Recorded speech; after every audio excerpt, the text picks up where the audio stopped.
The magic effects are gorgeous. There are some CG sequences taken from this that have been put into this. The DS version gave us a nice CG opening sequence, which they preserved in here, and they also made a new one for the After Years. One notable thing about the After Years, though, is that it was actually a cell phone game released in Japan as small little chapters. Every single character had their own chapter that you would play through, and then eventually you would get to work your way through the list and get to play through the final sections of the game with any of the characters that you wanted. Now I get to sit and play it on my PSP instead of having to wait for it. The only other way to play After Years was to download it on WiiWare, which I did, but I only played through 3 chapters before this was released, and I'm actually enjoying this a lot more because the music is a lot better. Graphically, it looks prettier because the After Years was actually given a 16-bit look when it was first released because it was intended for cell phone. So, gosh, what can I say? This has been an outstanding series. The music in general, I still carry at least 5 to 10 tracks on my iPod at any given time because it's just, I hear the music, I see the visuals, and I'm just transported back to when gaming was simpler. My life was simpler. And another cool thing was about After Years was that my friend and I were big-time gamers. He taught me basically about RPGs in general and basically kind of shaped who I am as a geek.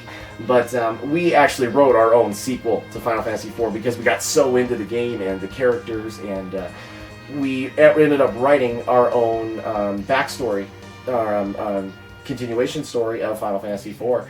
And we never knew that they were actually going to make a sequel to it. But it wasn't until they finished this version that many of the developers wanted to go back and redo it. And a lot of the characters that show up in this sequel, we had already thought of. Cecil and Rosa had a daughter or a son, and several of the other characters had hooked up.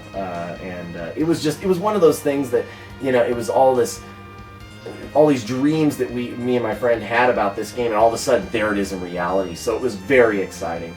I have yet to finish this version in the After Years. I'm playing through that right now. But I will give my thoughts on it later. But so far, it has been incredible. It's been a lot of fun. Sometimes the story is a little loose at places because it was written by a committee of about 15 developers. But in general, what an incredible series. What a way to start me on the path that I have been on for all of my life. This is a game that is very close to my heart. I will pick it up in any version whatsoever and sit and play it for hours and still not get bored. But there it is, Final Fantasy IV for Super Nintendo, Game Boy Advance, PS1, Nintendo DS, and PlayStation Portable. I hope you enjoy it. If you have never played this game, go and pick it up. Go and download it.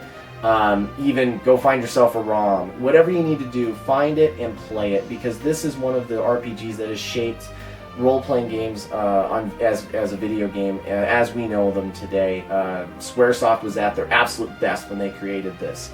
Unfortunately, Square Enix has kind of fallen off in recent years, most notably when they merged with Enix and became Square Enix as opposed to being Squaresoft. But I could complain all day about that. That's a whole nother video. But enjoy it, love it.